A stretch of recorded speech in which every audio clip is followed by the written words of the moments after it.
On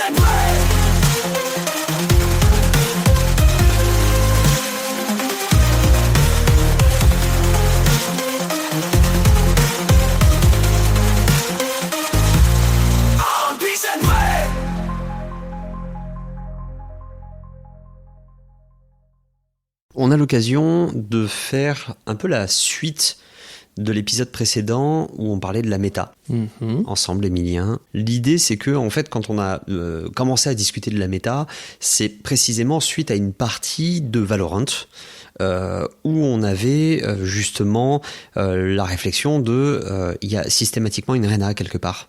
Oui. Tu adores ce personnage ? Bien sûr. Non. Vraiment pas.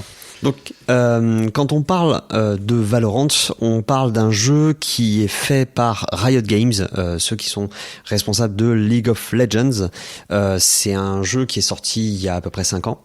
Tu parles de Valorant, hein ? Je parle de Valorant. Oui, pas League of Legends. League of Legends, c'est plus ancien. Et du coup, on se retrouve avec un jeu qui est en première personne et qui va être du genre... Alors, c'est du genre donc première personne, compétitif, mais avec le sous-genre du hero shooter genre, c'est-à-dire qu'en fait, chacun des personnages que vous pouvez jouer pour constituer une équipe de 5 va forcément avoir un ensemble de capacités. Ça peut être des pouvoirs, ça peut être des objets, des espèces d'invocations si vous préférez, hein, ça peut être des outils technologiques, etc. Mais d'une façon générale, ce sont des pouvoirs. Les personnages vont être classés dans certaines catégories selon si ce sont des pouvoirs pour permettre de sonder le terrain à la recherche de l'équipe adverse, ou si ça permet notamment une occupation de zone, potentiellement des avantages en duel, ou la façon de contrôler le terrain en ralentissant les adversaires, en bloquant les lignes de vue, etc. J'ai à peu près... Je suis un bon résumé, oui. Vous allez avoir un spike alors c'est très habile d'appeler ça un spike d'ailleurs parce que ça évite de prononcer un mot bombe. L'idée étant de planter le spike qui va détonner à un moment donné, et donc il faut empêcher l'équipe adverse de planter le spike, ou alors si le spike a été planté, il faut le désamorcer. Évidemment avec l'équipe adverse qui va pas vous laisser faire.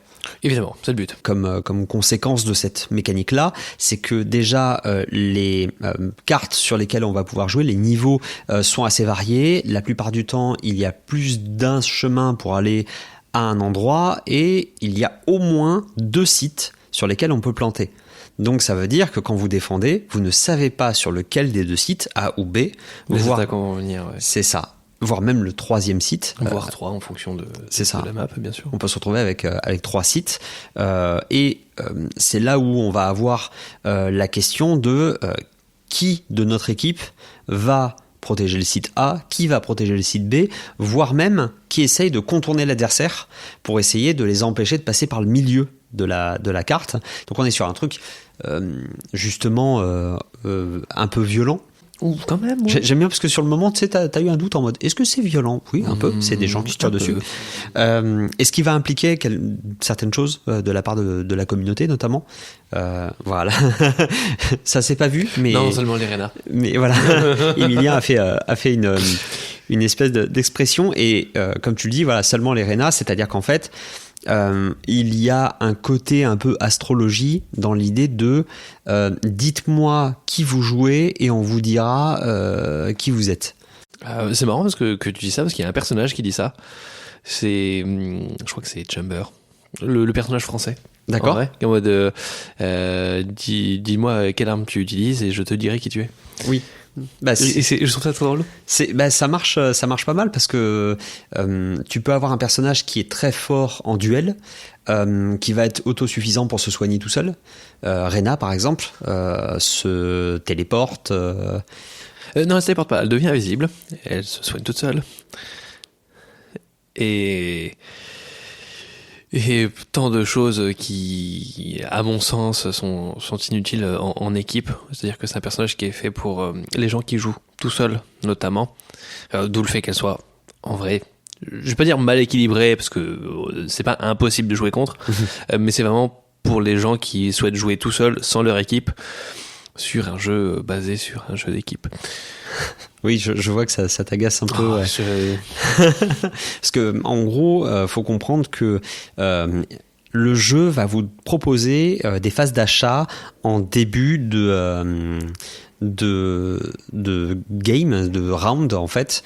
Le principe c'est que vous allez enchaîner plusieurs rounds de jeu et c'est ça qui va constituer votre partie. Là où vous avez votre phase d'achat, l'argent que vous allez avoir, qui est un argent complètement virtuel, vous pouvez pas rajouter du vrai argent pour booster en fait l'argent que vous pouvez avoir, va vous permettre d'acheter à la fois des armes, elles aussi virtuelles, mais aussi des capacités, aussi un bouclier notamment. Et donc, cette logique-là fait que selon l'économie, notamment selon si vous avez gagné le round précédent, selon si votre équipe a eu beaucoup de ceux de l'équipe adverse, vous allez augmenter, selon si le spike a été planté, puisque effectivement là on a cette logique aussi du le simple fait d'avoir planté le spike, même s'il est désamorcé, vous donne quand même des points pour le round d'après. Parce que c'est un objectif qui est atteint. Parce que voilà, c'est ça, c'est la moitié de l'objectif finalement. Ouais, bien sûr. Il n'a pas détonné parce qu'il a été désamorcé, mais toujours est-il qu'il a été planté. Et donc, on va avoir une économie de la guerre, c'est-à-dire que quand vous jouez, alors on parlera pas de la scène e-sport, mais dans la logique, quand vous jouez en e-sport, notamment à Counter-Strike, j'ai déjà parlé avec des gens qui ont le rôle d'économiste. C'est-à-dire que leur rôle dans l'équipe, c'est de dire au reste de l'équipe, on n'achète pas parce que l'équipe adverse va pas acheter ou parce que justement ils vont tout acheter ce tour-ci, etc. Et donc l'idée c'est que si jamais en achetant rien, on arrive quand même à en éliminer un ou deux, les autres vont devoir racheter des trucs. Et donc du coup on essaye de créer un avantage en notre faveur pour justement la partie économique, c'est-à-dire acheter plutôt massivement au moment opportun, ce qui fait que l'équipe d'en face ne peut pas suivre et donc se retrouve avec des armes de capacité inférieure, voire même à ne pas pouvoir acheter les fameuses capacités dont on parle. C'est ça, et notamment récupérer potentiellement ce que les ennemis ont acheté lorsque nous on n'en a pas, ce qui donne un round d'économique. Oui, c'est ça, c'est-à-dire que si tu dégommes un personnage qui tombe une arme qui vaut cher, en fait tu peux récupérer cette fameuse arme. Et donc c'est pour ça aussi qu'il y a ce côté de drop, c'est-à-dire d'essayer de récupérer, et tu peux aussi acheter de l'équipement, alors au niveau des armes seulement, pour les autres, leur laissant la capacité le loisir en fait d'acheter justement leurs compétences. Donc c'est toute une économie qui sur le moment est assez complexe parce que au début d'un round, vous avez quoi, 30 secondes ? Ça dépend des jeux. Oui, voilà. Après, c'est beaucoup plus rapide que ça. Ça dépend des jeux. On pourra parler justement des différences. Mais c'est vrai que, mine de rien, ça demande à la fois une gestion de ressources, à la fois une gestion de placement. Donc, on est sur de la stratégie d'un côté et de la tactique de l'autre, parce que c'est la question de où est-ce que je me place entre le site A, B, voire C, en défense, en tout cas. En attaque, c'est de savoir où est-ce qu'on va. Si la défense est trop forte vis-à-vis du site A, la question c'est de savoir si on va se redéplacer au site B, voire même au site C, en perdant du temps parce que les rounds sont timés. Et donc vous avez un minuteur, vous pouvez pas perdre trop de temps non plus. Et donc on va avoir une action qui va s'appeler l'action de rotate, c'est-à-dire de partir en fait de là où on est pour ensuite aller autre part. Et donc tout ça obéit à ce dont on parlait sur la méta. Bien sûr. Et toi, du coup, moi, on a beaucoup discuté de jeux solo, on a discuté de Baldur's Gate, on a discuté de narration collaborative avec le jeu de rôle, mais pourtant, on te retrouve aussi sur le terrain du jeu compétitif. Oui, parce que c'est quand même intéressant de voir un peu tout ce qui se fait. Qu'est-ce que tu veux savoir dessus ? Enfin, comment est-ce que je peux... Qu'est-ce que tu vas chercher là-dessus ? En vrai... Personnellement, c'est plus vraiment passer une soirée tranquille avec des amis. Enfin, tranquille. S'il n'y a pas de Rana. Mais non, mais il y a quand même une espèce de petit challenge en groupe. Une espèce de communication commune. Chacun, on se met tous vraiment sur une stratégie. Un peu comme jouer aux échecs, mais tous ensemble. Si c'était possible, ce serait un peu une partie de Valorant. Oui, il y a un peu de ça, effectivement, avec un côté incertain, évidemment, sur quelle pièce va prendre quelle pièce, parce que c'est pas si évident que ça, des fois. Toi, tu prends les tours, moi, je prends le cavalier. Lui, là-bas, il va prendre la reine, et on essaie de tabasser ceux qui sont en face. Gentiment, évidemment. Bien sûr, avec dans le fair respect, play. si possible. Bien sûr, c'est ce que je conseille. Effectivement. Parce qu'aucun intérêt, sinon. Bah oui, mais ce qui est extrêmement intéressant, c'est qu'en fait, toi, tu vas jouer un personnage en particulier dans Valorant. Tu vas jouer un personnage parce que c'est un personnage qui a des compétences, je suppose, un look. C'est quoi qui fait que... Ça va dépendre de plein de choses. En général, le premier attrait que tu as quand tu ne connais pas le jeu, ça va être effectivement le design. Parce que c'est le premier truc qui tape à l'œil du personnage. Après, tu as forcément des descriptions. Donc, est-ce que tu es le genre de joueur à prendre le temps de lire ce qu'il fait ou pas du tout? Là, à ce moment-là, ça dépend de la volonté personnelle du jeu. Et ensuite, une fois que tu fais des tests, tu vois si le personnage te convient ou pas en termes de jeu, en ayant joué quand même quelques parties, parce que sur une seule et même partie, quand tu débutes le jeu, c'est très dur de se dire le perso me convient ou pas, parce que tu le découvres. Mais une fois que tu as appris, entre guillemets, à le maîtriser, à au moins comprendre comment il fonctionne, est-ce que toi c'est un type de gameplay qui te plaît ou pas du tout? Et à ce moment-là, tu changes de personnage. Voilà.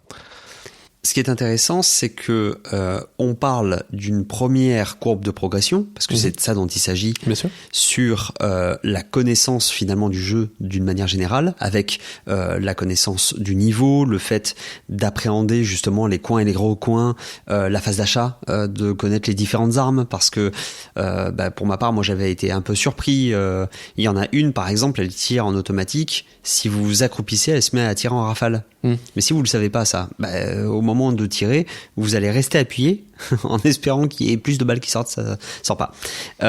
Et vous avez aussi le fait que votre personnage ne va pas avoir simplement une seule compétence, mais va en avoir plusieurs à maîtriser. Et encore au-delà de ça, vous allez devoir maîtriser non seulement les synergies de vos propres compétences, mais évidemment celles des autres personnages, parce que vous êtes 5 quand même. Et justement, comme je le disais, on n'est pas sur une seule compétence par personnage, on est sur 3, voire 4.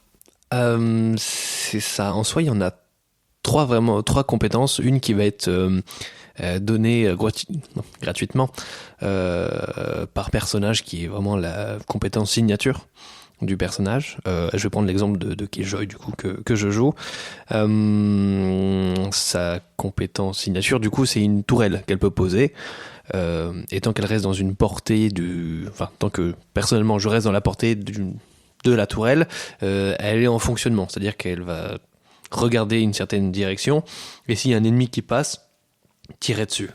Sans faire non plus des dégâts monstrueux, parce que le but c'est pas d'être 2 persos en un, mais c'est quand même de donner des informations sur effectivement il y a quelqu'un dans la zone ou pas. D'autres compétences qui là vont être achetées parce que c'est nécessaire, qu'il y ait un atout supplémentaire, mais pas obligatoire. Je vais avoir un robot que je vais pouvoir poser qui va détecter la présence de quelqu'un lorsqu'il est dans la zone, et si mon robot le repère et vient à son contact, il est affaibli. C'est-à-dire que je vais lui faire 2 fois plus de dégâts. Vient avec ça des petites grenades que je peux poser et activer à tout moment, qui vont créer une zone qui va faire des dégâts par seconde pendant un certain temps. C'est un peu une espèce de zone de tourbillon, un peu multicolore d'ailleurs. Ouais, c'est un peu joli. C'est ça. Si on peut appeler ça joli, mais oui. C'est sympathique. L'effet est réussi en tout cas. En termes d'équivalence, pour ceux qui ne verraient pas, c'est un peu comme si vous voyiez entre guillemets un cocktail Molotov que vous pouvez faire sauter à n'importe quel moment, et c'est des flammes. C'est très violent, hein. C'est très très violent. Non mais dans l'idée, c'est pas un dégât brut d'un coup, c'est vraiment par seconde. Ouais. Ce sera intéressant justement de parler aussi entre guillemets de la non-violence. D'ailleurs, on a des émissions qui arrivent là-dessus, donc c'est aussi intéressant de voir les différents aspects du jeu vidéo et surtout la façon dont la sphère multijoueur et surtout compétitive va évoluer avec tout un pan du jeu vidéo non violent qui prône la non-violence, mais qui surtout en fait une mécanique vraiment à part entière. Mais effectivement, pour l'instant, on est sur, notamment les plus représentés, on est sur du League of Legends, qui lui est indétrônable sur le côté de l'e-sport. Et je trouve que Valorant est un excellent exemple aussi, parce que ce qu'on explique là peut marcher aussi sur du Call of Duty, peut marcher sur du Fortnite, etc. C'est juste que vous avez des mécaniques qui vont être un peu différentes, notamment sur Fortnite, vous avez la construction potentiellement, et les mécaniques de Battle Royale. Sur Call of Duty, vous avez toute une mécanique d'aller chercher notamment du matériel en fait sur place, et donc ça va vous demander d'être extrêmement mobile. Il y a la logique de drop avec justement le drop aérien où vous allez récupérer potentiellement des choses importantes, sauf que tout le monde a vu tomber la caisse en plein milieu de la carte, donc vous avez et qui va pouvoir la prendre. C'est ça, donc et quand vous êtes en train de fouiller dedans, potentiellement vous êtes une cible facile. Enfin, vous avez pas mal de choses comme ça. Valorant, ce qu'il y a, c'est que au moment où vous commencez le round, vous avez ce que vous avez acheté. Potentiellement, vous avez peut-être une arme que vous allez pouvoir récupérer sur place parce que un adversaire ou même un coéquipier l'a laissé après avoir été éliminé. Mais par contre, vous avez un côté effectivement que ce que vous avez, vous l'avez, point. Vous ne pourrez pas inventer de nouvelles capacités, sauf si vous déclenchez la possibilité de faire appel à l'ult, c'est-à-dire la compétence ultime des personnages, comme par exemple moi qui joue Cypher, en fait c'est un personnage qui a un chapeau.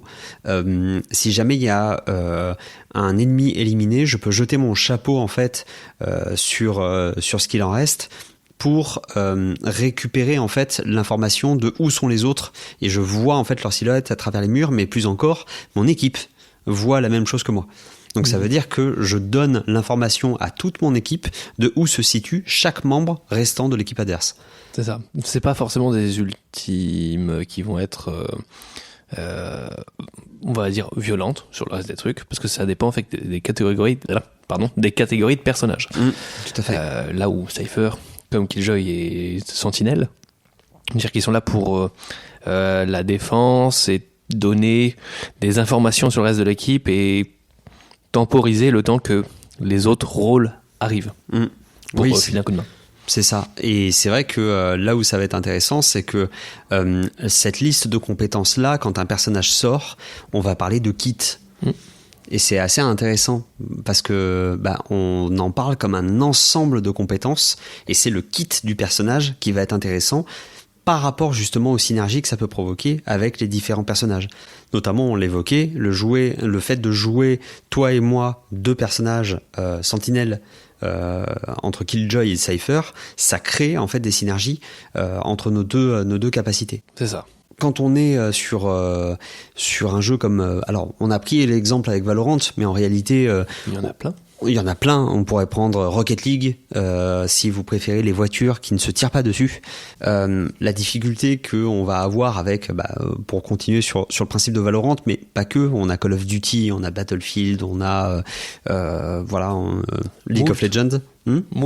Moult. Oui, parce que les jeux compétitifs, il y en a énormément. Apex Legends, on en a souvent qui essayent d'atteindre la sphère de l'e-sport parce que c'est une sphère qui est énormément transmise, donc ça fait une publicité incroyable au jeu, et on a tout un modèle économique vis-à-vis de ça, c'est-à-dire que la partie compétitive, elle va avoir une influence sur évidemment le game design, puisqu'on veut que la compétition vaille le coup, donc ça veut dire qu'on va avoir un système notamment de récompense. Il faut qu'on puisse récompenser les personnes joueuses.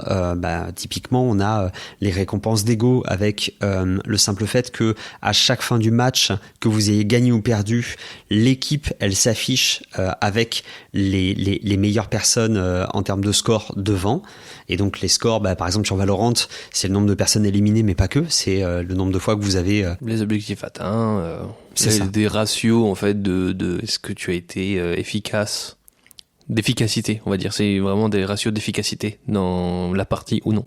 C'est ça. Et du coup, vous avez votre perso qui s'affiche avec potentiellement votre pseudo. Donc, il y a vraiment cette idée d'être mis en valeur. Vous avez même des fois des animations particulières.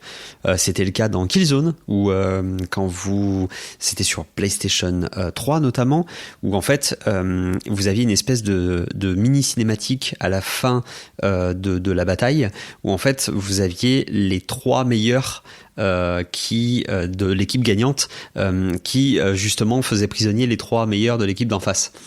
Sympa. Donc vous faites partie de la cinématique, c'est votre personnage, donc c'est assez sympa. De l'autre côté, vous avez d'autres éléments, c'est-à-dire que vous allez avoir notamment, et ça va influencer beaucoup, notamment la sphère compétitive, il faut que le jeu, et c'est un enjeu aujourd'hui pour le jeu vidéo, plus encore que ce qu'on peut penser, soit streamable. C'est-à-dire que le principe de la compétition, c'est qu'elle soit spectaculaire et qu'elle puisse être filmée et retransmise. Parce qu'au final, on finit par avoir des performances où on est sur des performances de dextérité, on est sur des performances tactiques, stratégiques, et au bout d'un moment, on parle des joueurs et des joueuses de ces jeux-là, comme on parle des joueurs de foot, avec les transferts, avec les machins, avec... Donc moi personnellement, c'est pas une sphère dans laquelle j'ai l'habitude d'aller. Trop méta pour moi. Très, très rigolo. Merci. Mais moi non plus, pas spécialement. C'est pas quelque chose que je veux dire que je consomme au quotidien. Ouais. Mais c'est toujours très intéressant effectivement de faire la comparaison entre le sport et l'e-sport, qui reste encore assez méconnu. Oui, c'est ça, et un peu décrié, mais c'est un peu une espèce de... Disons que les compétences sont très différentes. Et c'est là qui est la différence entre les deux, c'est juste que c'est juste pas les mêmes compétences qui sont mises à l'épreuve. C'est ça. D'autant plus que derrière, on a en plus de ça, vu qu'il y a le facteur économique, des éléments qui vont changer un peu la donne, notamment le fait que quand vous jouez en multijoueur, il va y avoir ce qu'on appelle le matchmaking. Et le matchmaking, en fait, tout simplement, c'est le fait que quand vous jouez, vous allez rejoindre des gens en ligne pour former une équipe. Donc, en théorie, c'est des gens de votre niveau. Et vous allez avoir des gens en face qui vont constituer une équipe. Et en théorie, eux aussi sont du même niveau. Ça, c'est dans le meilleur des mondes. Voilà, je vois à ta tête, Emilien, que tu es déjà pas trop d'accord. Oui. On a des gens qui, visiblement, jouent aux jeux vidéo pour la première fois, qui vont être avec des gens qui jouent depuis 80 heures. Donc déjà, on va avoir un décalage de compétences, mais aussi, il y a une notion qui va être extrêmement importante, c'est le fait qu'on a notamment des brevets qui sont déposés, notamment Electronic Arts, à l'époque de Star Wars Battlefront 2, qui déposait un brevet justement pour altérer avec des algorithmes, donc le matchmaking, qui est lui-même un ensemble d'algorithmes, pour vous placer dans des parties où il y a des gens qui ont acheté des skins, c'est-à-dire des éléments cosmétiques de jeu. Vous vous rappelez les armes ? En fait, potentiellement, au lieu d'avoir l'arme de base, qui est toute grise, qui est toute moche, vous voulez pas l'arme fluo, jaune fluo, qui a la belle animation là ? Et quand tu limes le dernier ennemi, en fait, il y a un dragon qui apparaît et qui carbonise toute la map. C'est ça. Vous avez des animations, etc. Vous l'avez aussi dans Rocket League, quand vous marquez un but, plutôt que de juste avoir le but classique, en fait, le ballon, en fait, il va former un trou noir et aspirer les voitures à proximité. Vous avez des petites animations comme ça. Des fois, c'est... moi, je joue avec la voiture SOS Fantôme. Donc, en fait, quand je marque un but, en fait, c'est le Bibendum Chamallow qui apparaît. Voilà, et qui ensuite se splash comme dans le film, quoi. Vous avez ce genre de choses-là, sauf qu'en fait, si vous avez acheté des éléments cosmétiques, vous allez potentiellement être, et ça c'était le cas du brevet de IA, vous allez vous mettre en fait avec des gens qui sont un peu meilleurs que vous. C'est-à-dire que votre expérience, elle va s'améliorer. Alors que de l'autre côté, si jamais, par exemple, vous êtes plutôt à utiliser le sniper, d'accord, pour du tir longue distance, mais que vous n'avez jamais acheté de skin, on va vous mettre potentiellement avec quelqu'un en face de vous qui est meilleur et qui potentiellement a un skin. Et en gros, l'idée, c'est de vous exposer à des occasions d'acheter, y compris si ça gêne un peu le niveau. Et alors, la question, Emilien, est-ce qu'on a des problèmes vis-à-vis de l'homogénéité des niveaux des personnes qui jouent? Oui, après il n'y a pas forcément que ça, mais effectivement je pense que ça joue énormément. Mais il y a aussi le côté, je sais pas s'il y a vraiment une traduction en français, mais Smurf. Oui, on a des gens qui connaissent très bien le jeu, qui atteignent leurs limites en termes de compétences. C'est ça. Après des centaines d'heures de jeu potentiellement, et qui en fait décident de créer un nouveau compte. Donc, vous qui créez un nouveau compte, potentiellement, vous allez tomber sur ce qu'on appelle un smurf, c'est-à-dire quelqu'un qui se cache en apparence derrière un compte tout nouveau, mais qui, en réalité, est d'un niveau très avancé. En tout cas, pour vous, c'est quasiment impossible de battre un smurf. C'est sûr. Soit vous avez l'impression qu'il triche, soit...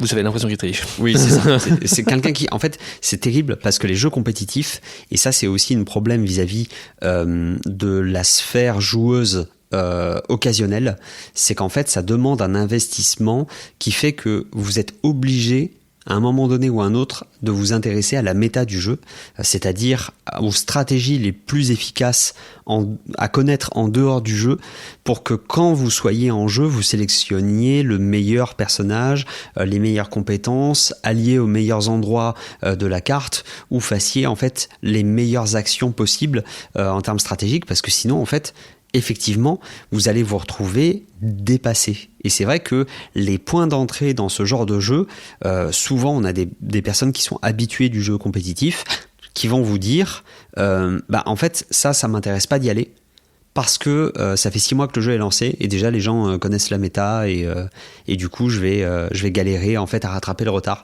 Et donc c'est des gens qui veulent absolument garder le train social, mais aussi compétitif, parce que derrière on peut avoir des récompenses. Faut pas oublier que l'e-sport, il y en a qui très peu, mais il y en a qui en vivent. Mais derrière il y a aussi une logique sociale assez forte, c'est-à-dire que quand vous jouez vraiment compétitif et pas simplement en comment dire, si vous jouez en compétitif classé, devrais-je dire, vous avez un titre, et ce titre-là, les autres personnes vont le voir.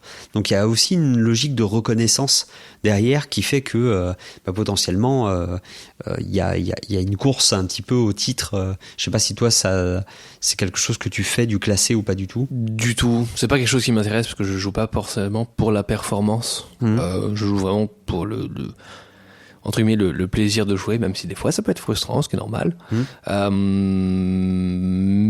je comprends tout à fait qu'il y a des gens qui soient là pour vraiment pour de la performance, pour se sentir pouvoir se comparer aux autres et se dire ok, j'ai un bon niveau, je peux être reconnu, entre guillemets. Il y a une espèce de reconnaissance un peu sociale dans le jeu qui fait que quand tu tombes sur quelqu'un, tu fais ah, lui c'est un diamant, tu vois. Oui. C'est une espèce de graduation en fait ou autre, que sais-je. C'est ça. Et c'est vrai que cette façon-là de concevoir le jeu vidéo fait que c'est pas souvent expliqué, c'est-à-dire qu'on va se retrouver avec notamment des personnes qui ne jouent pas, autant c'est le cas des gens qui nous écoutent, qui vont se dire depuis tout à l'heure, ah ouais, ça a l'air super complexe, et en même temps ils nous parlent de quelque chose où on est sur de l'affrontement, il y a le côté super frustrant, mais en fait ce qu'il faut comprendre, c'est que justement vis-à-vis du jeune public, et c'est pas pour rien que les jeux compétitifs comme ça sont souvent représentés pour un public averti. Si vous regardez bien en fait les indications, vous êtes sur du 16+, vous êtes sur du 18+, et en fait vous allez vous retrouver en réalité avec des temps de frustration qui sont en réalité parfois des temps orchestrés par le jeu pour pouvoir justement passer à la caisse, des fois, ou vous donner envie justement vous-même de vous extirper de là. C'est-à-dire que notamment la notion de classement fait que à un moment donné,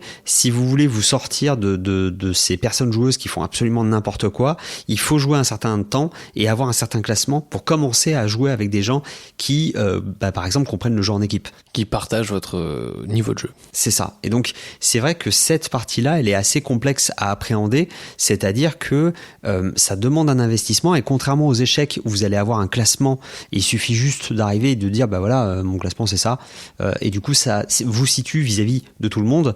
Et après évidemment il y a l'idée de progression, c'est-à-dire votre classement, comment est-ce qu'il a évolué. Là en fait vous vous retrouvez avec un classement qui n'est pas aussi évident que ça et qui potentiellement peut se retrouver avec vraiment des trous qui potentiellement ne sont pas nécessairement expliqués de suite. En tout cas, le jeu ne prendra pas le temps de vous expliquer pourquoi est-ce que ceux d'en face ont l'air plus forts. C'est parce que potentiellement le jeu essaye de vous faire passer à la caisse globalement, mais il va pas vous faire juste une pub, il va le faire de façon détournée. Et c'est là où potentiellement, d'ailleurs Fortnite a eu beaucoup d'ennuis vis-à-vis de ça. Star Wars Battlefront 2 a dû revoir son modèle économique parce que le gouvernement de Belgique qualifiait ça de machine à sous à cause des boîtes à ouvrir avec les éléments cosmétiques et même d'éléments de jeu à débloquer dedans. Donc oui, on pouvait débloquer des capacités supplémentaires pour les personnages. Bien sûr. Donc bref, on se retrouvait avec un jeu qui n'était pas du tout équilibré. Et donc c'est vrai que ça, sur la partie compétitive multijoueur, c'est quelque chose qui a forcément une importance de taille. En tout cas, on aura l'occasion de se pencher sur la partie compétitive non violente. Ce sera super intéressant comme principe, parce qu'il y en a. Figurez-vous qu'il y a des mécaniques de jeu là-dessus. En attendant, merci beaucoup Emilien, puisque c'est en discutant avec toi que l'épisode a émergé sur Valorant et du coup sur plus largement la sphère compétitive, histoire de reposer les bases un petit peu de comment est-ce que ça s'organisait et comment est-ce qu'on pouvait orchestrer tout ça. Et comprendre tout simplement ce que c'est à des gens qui ne connaissent pas. Tout à fait. Toujours très intéressant. C'est toujours très intéressant, totalement. Et puis c'est surtout que les épisodes à venir vont se concentrer beaucoup plus sur le côté non violent. Donc je pense que ça fera une très belle transition. Bien sûr, bien sûr. Ah, on peut faire des trucs sympas ? Oui, c'est ça. En tout cas, à très bientôt. Avec tout grand plaisir. Et puis, très bonne journée. Merci.